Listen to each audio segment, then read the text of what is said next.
Yo, what's good? It's your boy Abwon, and this is Before You Watch, spoiler-free reviews. My last review was for Megan, the new sci-fi doll film, horror film from Blumhouse. Make sure you go check that out. And this time I'm doing something else. It's on Hulu. I think this might be the first Hulu review I've done.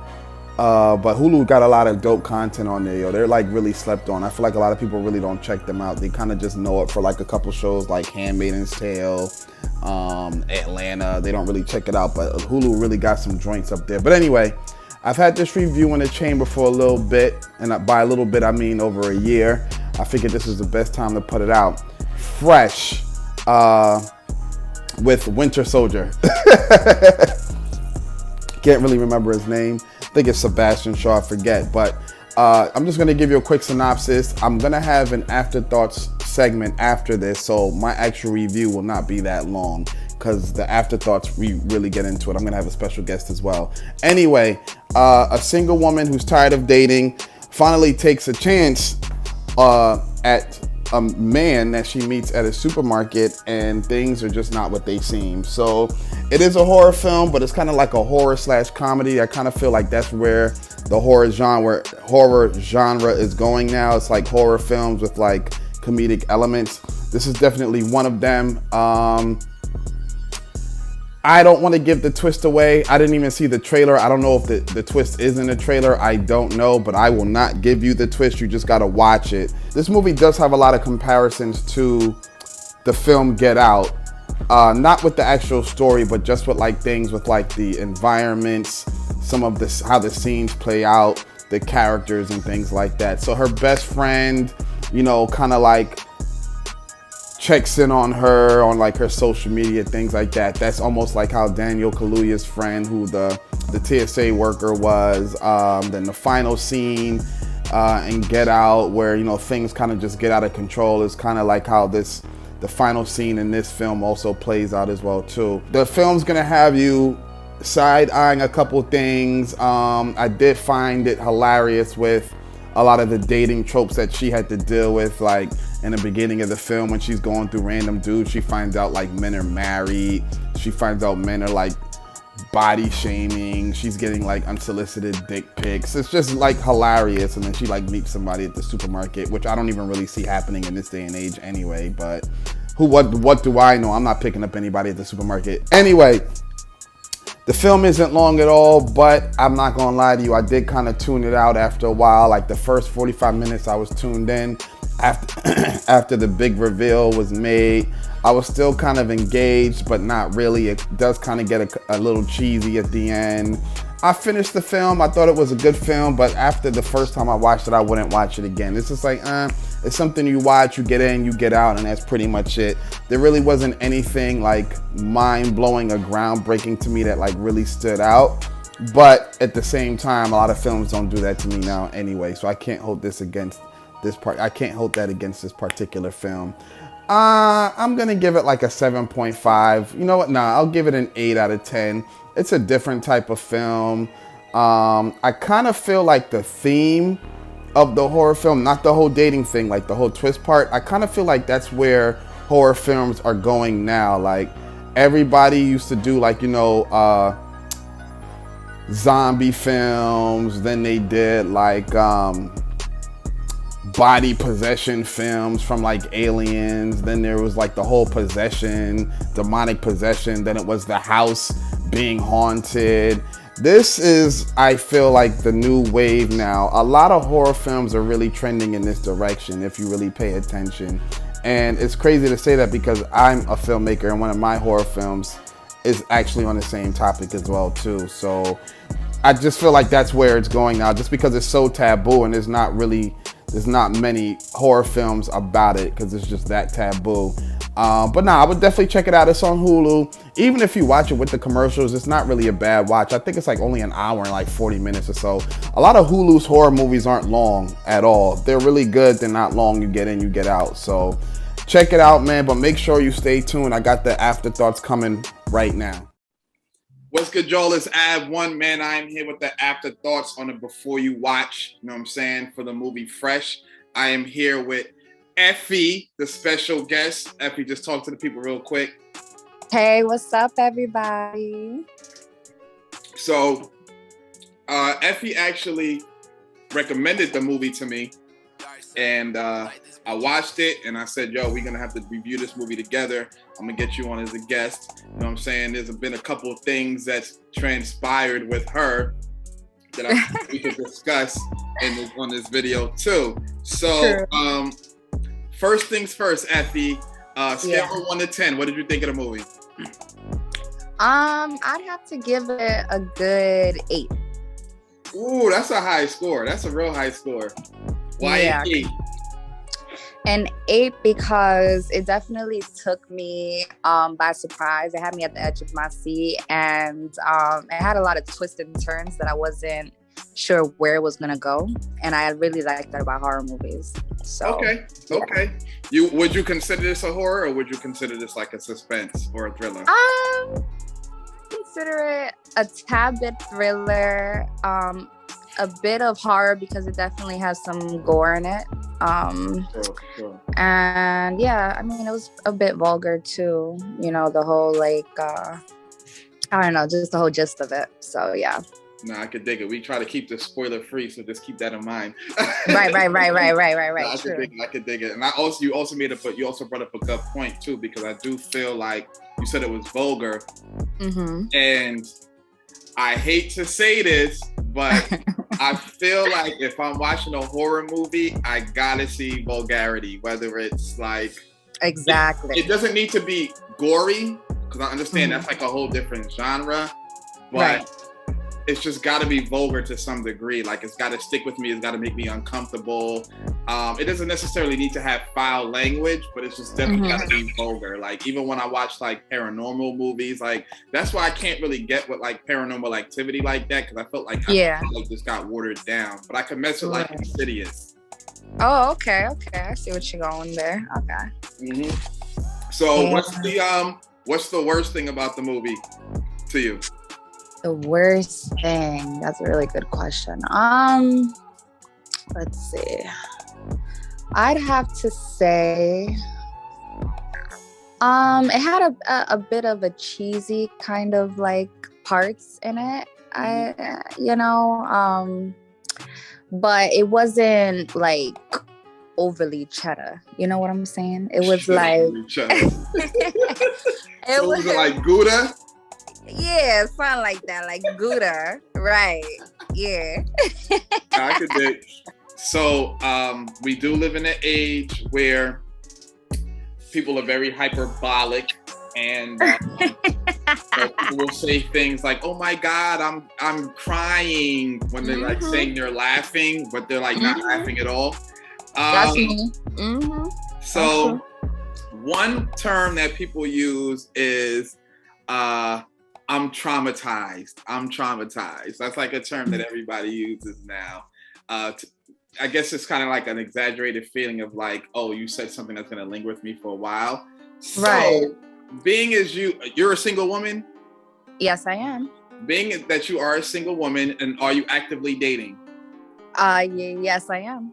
Okay, so was this movie, quote unquote, traumatic for you as a single woman that's dating?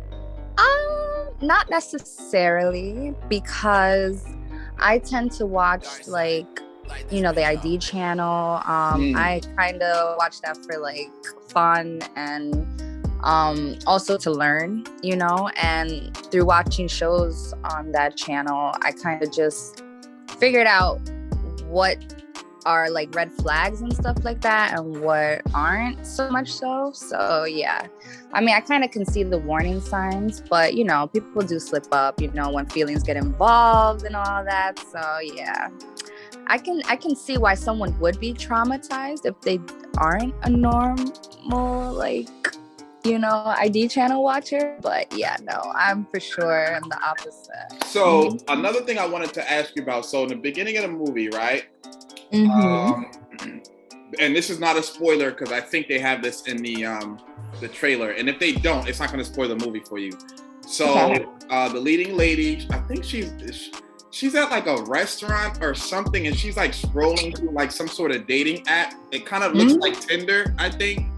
And she's scrolling through it, and I thought it was funny because I know that women deal with this on a regular basis. You know what I'm saying? So she's scrolling through, and she's dealing with like, I think there's like men that like, she's getting dick pics, obviously. Then there's like men that are like, oh, baby, I love you so much. Come over right now. It's just like every message she just received from like a dude on this dating app was just like overly left. You know what I'm saying? Yeah. Never just like a, hey, what's up? It was just always like overly left. So in your opinion, like, what do you use dating apps? I use one dating app. You only use one. You've never used like multiple? No, that's too much work. I'm not saying at the same time. I'm just saying, like, have you used others? Like, oh yeah. I've used others. Yeah, I've tested them out, but the one that I'm on now is way better, like built. Like I like how they set it up. So this is one I'm gonna be sticking with for a minute. Got you. So my question to you is, out of all the dating apps that you've used, which one had the most creeps? Oh man, the most creeps. Sheesh. I'd definitely say Tinder. Tinder was just like off the rails creepy. Like I was just like, what? Like I remember having a message, right? Where some gentleman was telling me that he would pay me, because mind you, this was around the holidays. You know, I'm a single mother and I'm out here trying to, you know, make sure the gifts are in order and all that. Okay. And you know, I was just sharing that with him, not like trying to get nothing out of him or nothing, but like, you know, he suggested that how about I come to a hotel room. He's not going to touch me. I'm not going to touch him, but he will pay me $600 for me to just dance in front of him. And I'm like, dance with clothes on, or? I didn't get that far into it. I didn't want to know the details. I was like, why you know not? What? Nah, what you mean, why not? Wait, hold up. Before we finish the story, if a man told you he would pay you $600 for a picture of your feet, would you send it to him? Hell the fuck yeah, I would. Okay then. So like, I mean, dancing, I get it because you are in person. He could have been, I feel, I mean, nobody's offered me to dance for them. Offered me money. So but I have had some women offer me money to do some crazy shit though. Like real shit. So anyway, finish your story. I mean, I just cut it off like there because I was just like, oh man, you know, like first of all, I ain't got no moves on the dance floor. So what? he probably gonna cut that 600 into 300. Probably real quick with the quickness. Did he say like, oh, for 10 minutes, or out here just like just dance in front of me? Yeah, he just said dance in front of me. I was like, well, you ain't gotta worry about me. You ain't gotta worry about me. I exited left. So when you said no, that was the end of it for y'all? Like he was just like, all right. Nah, he still tried to like, you know, chat with me, keep it going, but it died off, you know. I mean, he was one of the longest, you know, how would you say it? Just one of the longest time of ever that I spent talking with someone on there, and I just felt like it was more like him. He kept pursuing. I was just like, nah, bro, like it's not happening. Just drop it. Like, so it's safe to say that when you saw that scene in Fresh, you definitely related to it. Oh hell yeah! What? I sending dick pics left and right. So back to the movie. Okay. What is one thing that you would change in the movie? Without spoiling anything. Try to just keep it as vague as you possibly can. Damn. I'd have to say the damn, how do I say this without giving too much information? I guess the ending, it could have been done a little bit more descriptively, especially when it came to what one of the hostages looked like. I guess I was expecting a little bit more on like gruesome looking stuff on like of one of the hostages, basically. Okay. And what is the one thing that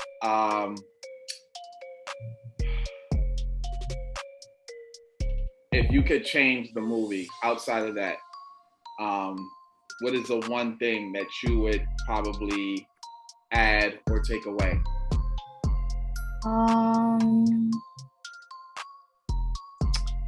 Let's add or take away, doesn't matter. Add or take away. I think I would just want it to be a little bit more longer, with a little bit more like just more details on like the clientele, maybe a little bit. So yeah, that's probably what I would change. Yeah, no. A little bit more background, maybe like on how the process works and stuff like that. I mean, like I see how the process works from his perspective, but I want to see from their perspective how the process works. I see. Okay. All right. Well, directors of Fresh, if you watching this, you heard Effy for the sequel. You know what you need to do. You know what you need to do. All right, Miss Effy, is there something that you want to tell the fans before we get up out of here? I mean, just stay spooky. What's your Instagram? Let's see. It's Effy_official 2020. That's EFFY_official 2020. Official spelled the proper way, right? Yes, correct. Cool, because I always ask people like, my name is and it'll be something like, Easy J, but then you go to their Instagram and it's spelled like 2 E's, 1 Z, 3 I's. You're like, what is this? Nah, I like to keep it simple. Yeah.